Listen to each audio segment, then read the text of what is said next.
Listen to me.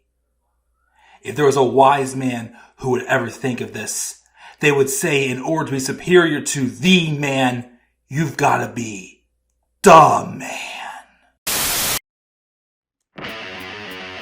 For I am the man himself.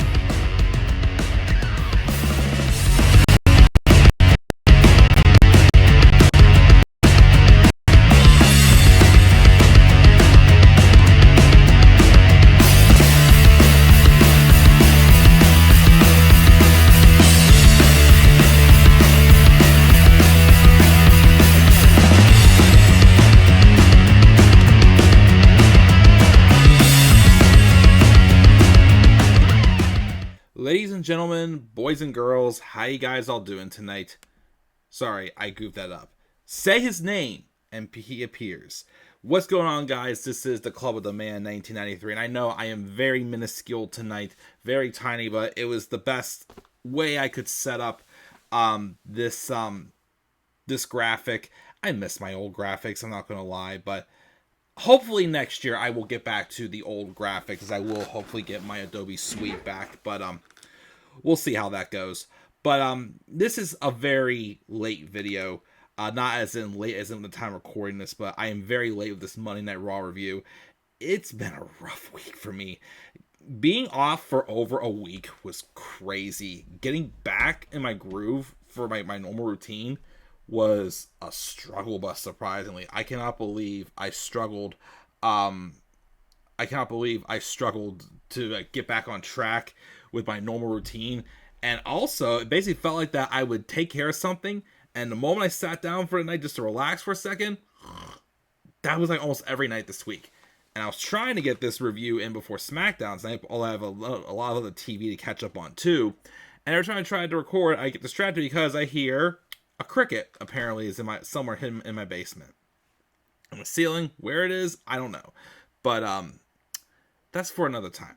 We're here to talk about Monday Night Raw. I'm going to record Raw and SmackDown reviews this week. And actually, I'm not going to lie, I'm kind of tempted to do an AEW review.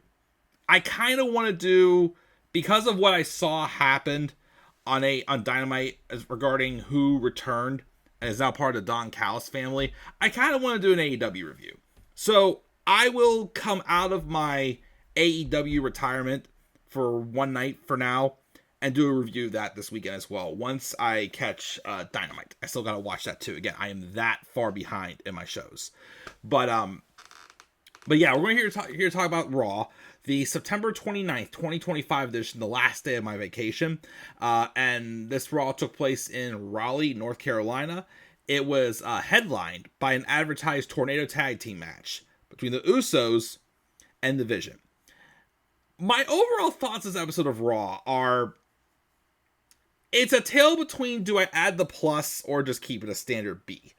Because again, I've really enjoyed the fresh characters that they've introduced on Raw. That's something that I felt like they were lacking for a while with WWE. Like we're introducing some fresh characters, some fresh directions. I do like it. But I had my little nitpicks, questions, and concerns about a couple things. Like, Roman Reigns is like more and more transitioning towards a babyface. Although I like what's going on with Jey Uso, why does it feel like that he's going to be like the devil on his shoulder when he's becoming more and more beloved? That doesn't quite make sense to me. I'm also still confused about why is in this whole storyline with Bayley and Lyra, although I really like the split personality gimmick for Bayley, why is Lyra still concerned about Bayley whenever she was the one who said she wanted nothing to do with Bayley? Because Bayley cost her Intercontinental Championship at SummerSlam, and because of Bayley, she's not able to challenge for the title as long as Becky's champion.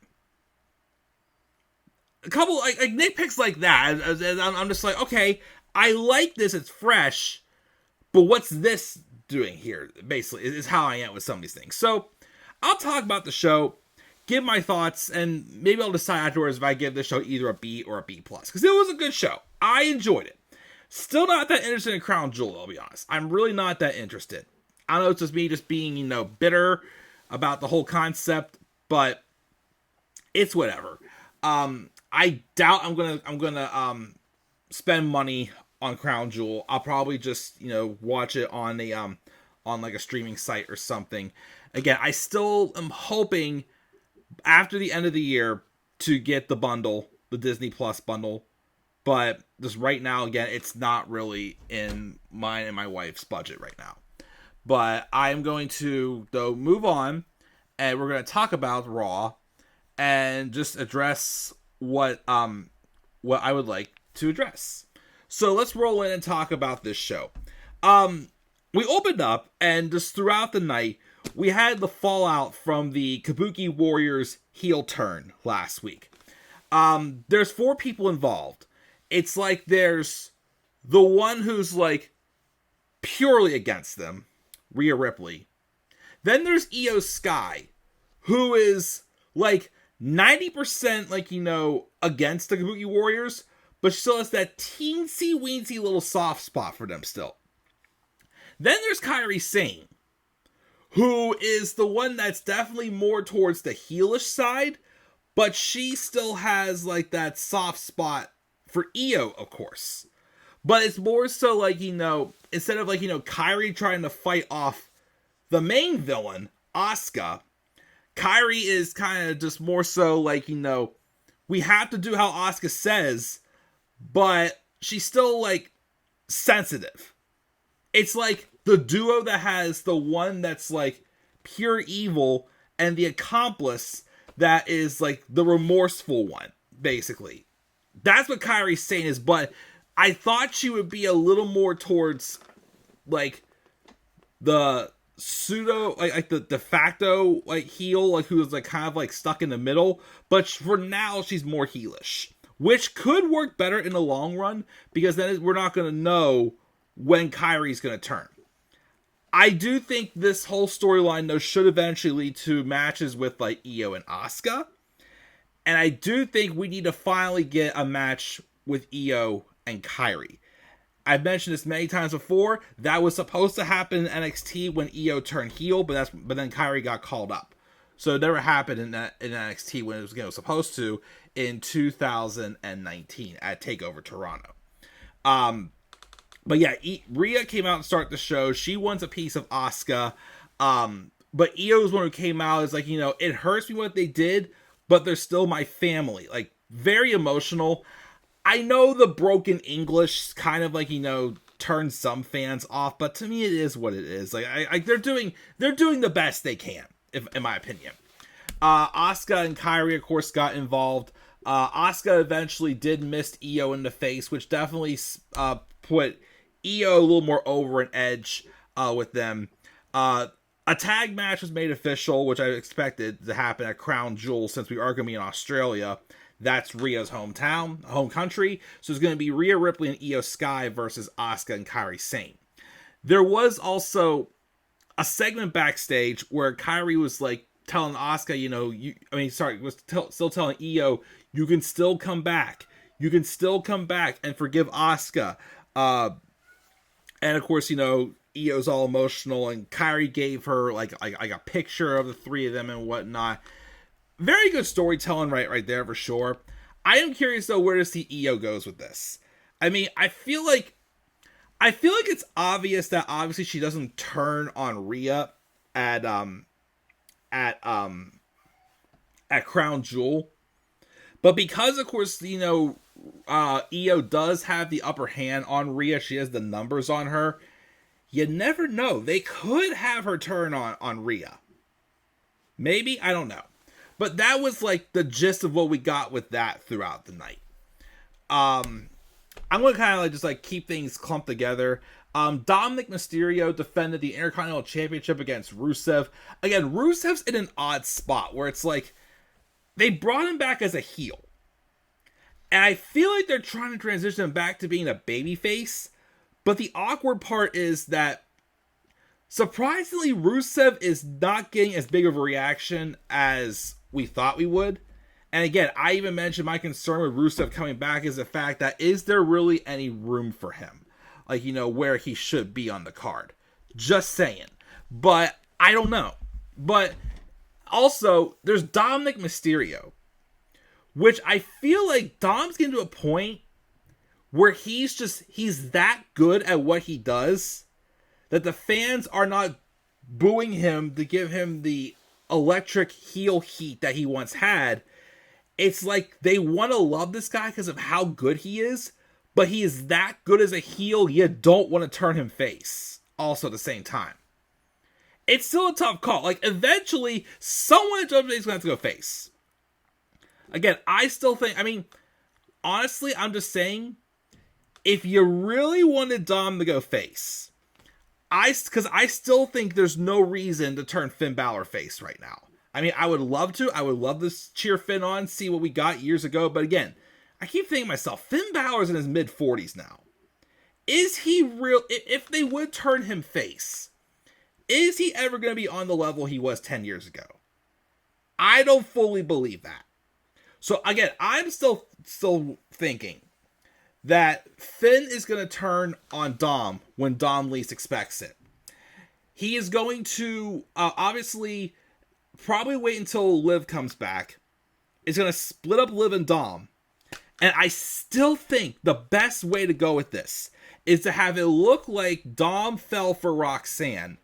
But Roxanne reveals this whole time she has been just playing like a fiddle for Finn's sake.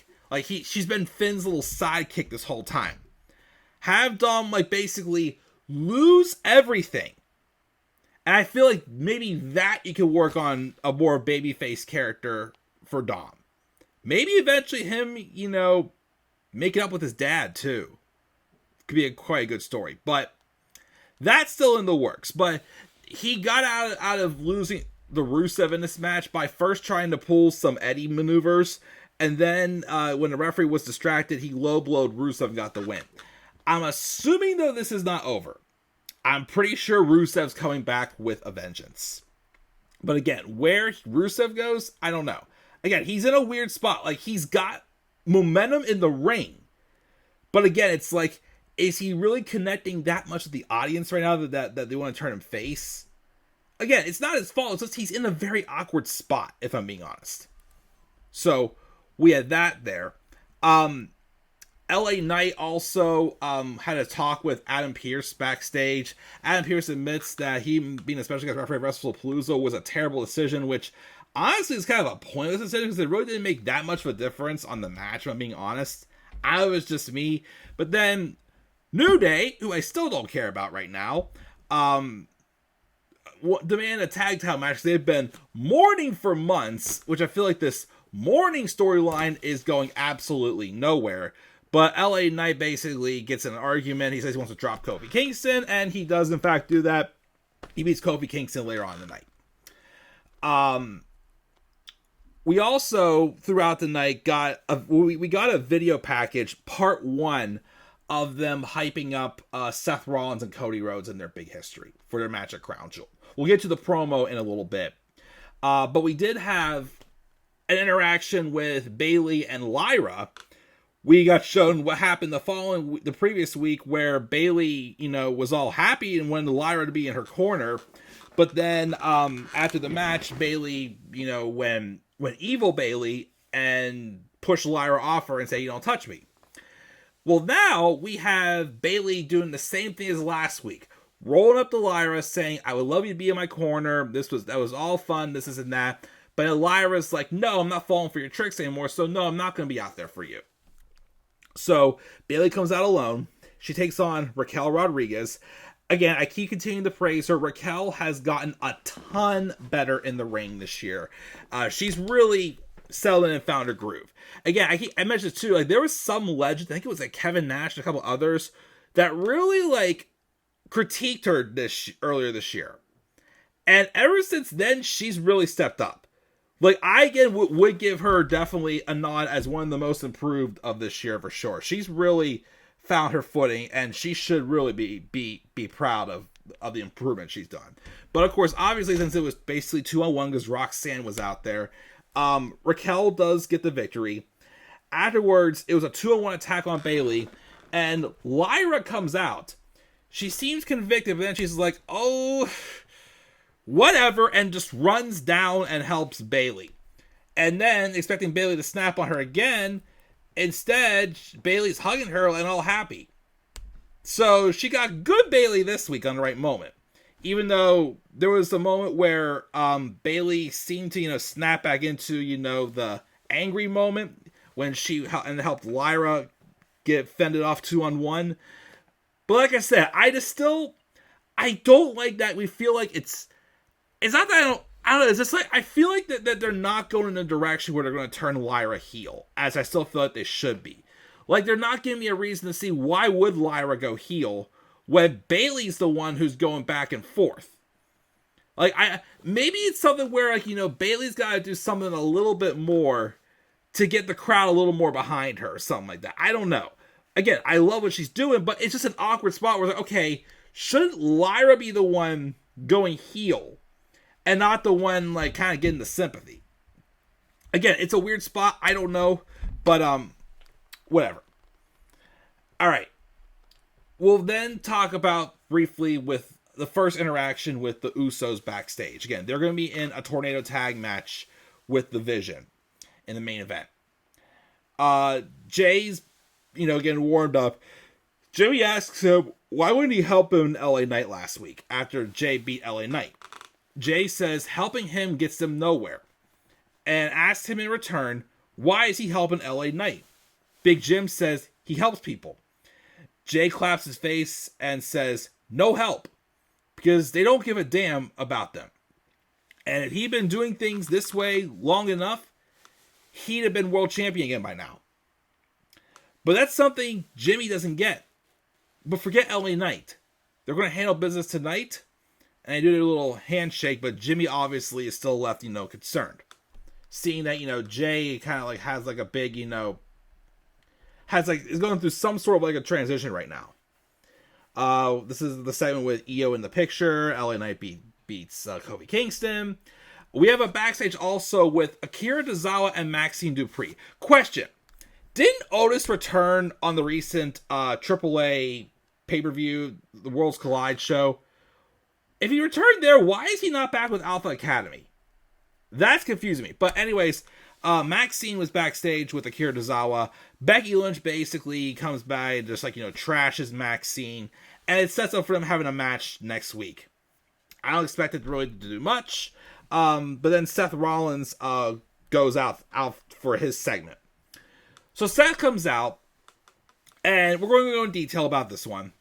And he comes out, and there's a CM Punk chant. And finally, after the CM Punk chants die down, Seth talks about Crown Jewel. And he does mention that Cody has 3 wins, Seth has 3 losses. And you think that bothers him? It doesn't, because it don't matter. Those matches were in the past. Those versions of themselves are in the past. The now is what matters. And he doesn't understand is that people are watching right now. They think they actually want Cody to win. To lead this company into the future. And call him the quarterback. And have they actually lost their minds? He's the one to lead this industry to the future. And he's done everything right to do so. Cody comes out. And he scoffs at the idea that the match could decide the future of the industry. Because neither of them have any control. The fans do. You can't control it any more than you can control Braun and Braun, who showed up on Friday without Seth sending them out.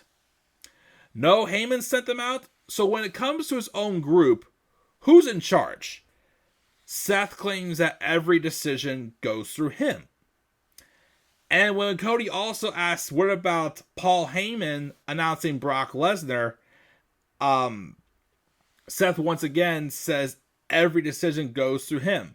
And a no it doesn't chant goes off, which gets Seth snapping on the crowd. Cody also says they're all trying to have fun here, and it's supposed to be about the undisputed champion against the very best Seth Rollins. And it can be simple. But he likes to think that 20 years from now, are they going to be sitting on those chairs back, talking the future of the industry and reminiscing about their old matches? Here's an image as real gets. Seth extended a hand to him at WrestleMania 40 with his knees shot. Every bit of guilt behind them amended and lifted. And he thought Rollins was his friend, which gets Seth like sniffing and getting a little teary-eyed. He goes, "Shut up. We were never friends. It was never friendship.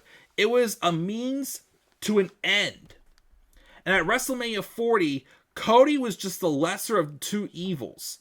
His little scenario about the future is never going to happen. He's never going to shake his hand. He'll never raise his hand, call him the better man, or call him his equal. But what he's going to do is cleanse the timeline, and at Crown Jewel, everything that happened between them before is dead. And he'll just write a new history and a new future. And there's only one person who will lead that vision, and that's Seth Rollins.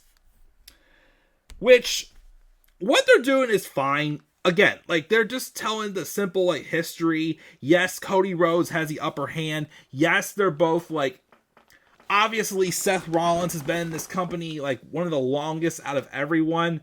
He, I still say, has one of the most consistent and solid resumes, for sure. So, if you want to argue that Seth Rollins is the best right now in the company, I would 100% would back you up. And Cody Rhodes, thinking he knows what's best for business, and being like, the guy. Again, that is a good story.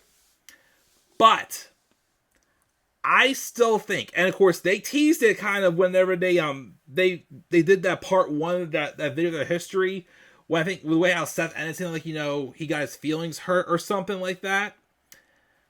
I still, again, because so many of Cody's friends didn't like that Cody teamed with Roman Reigns at Bad Blood. I keep saying, if anyone should be upset the most about that, it's got to be Seth Rollins.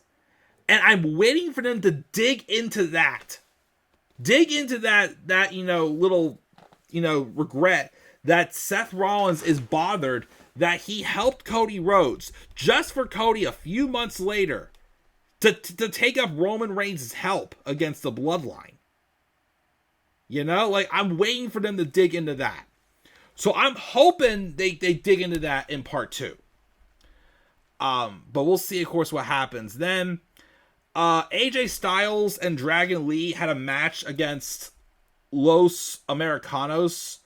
I guess they're calling themselves Rio and Bravo. Apparently, they're Pete Dunne and Tyler Bate. I'm hoping eventually, like I said, I don't know if Dominik's going to go full on face when the time comes, but I still think that if they want to keep Dom heel once he splits from Judgment Day, you could again have a thing where it's like, again, with MJF in the Pinnacle, he beat him to the punch.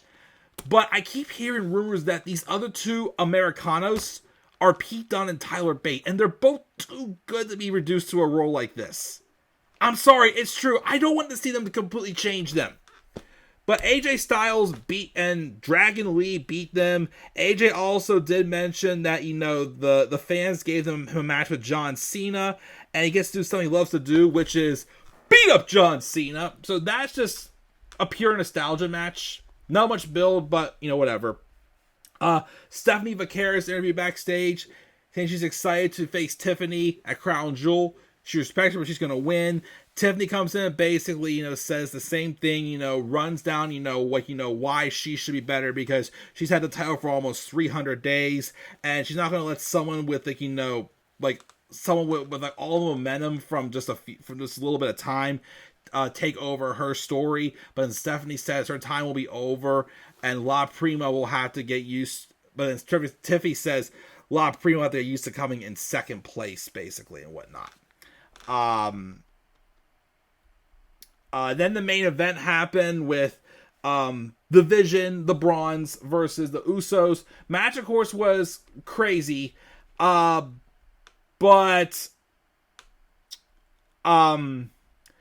the The match, though, ended with the Usos winning. And they won because Roman Reigns returned. Gotta get that crown jewel blood money, I guess. And helped the Usos win. I was kind of surprised to see Roman this soon. These repetitive, like, write-offs. I feel like, it's like, if you keep doing this thing where, like, Roman comes back, the Vision beats him down, he's gone, and whatnot, like, it's getting a little bit repetitive. But he helps the Usos win. And afterwards, though, Roman hits the ring and he attacks Braun Breaker with a chair. That's still a one-on-one money match you gotta do. I don't know, maybe they'll do that at Crown Jewel. Or if they'll do some sort of like a tag match. Or I even thought maybe they'll do a 6-man. If they're teasing the idea that Brock is somewhat involved with Paul Heyman. They could maybe do Brock Lesnar and Braun Breaker and Bronson Reed versus Roman Reigns and the Usos in a 6-man. I don't know if they'll do that or if they'll just do Braun and Roman, which if they do Braun and Roman, Braun's got to win that match. I can somewhat understand why they hadn't beat Bronson. Braun Breaker, no. Roman has to put over Braun in that match.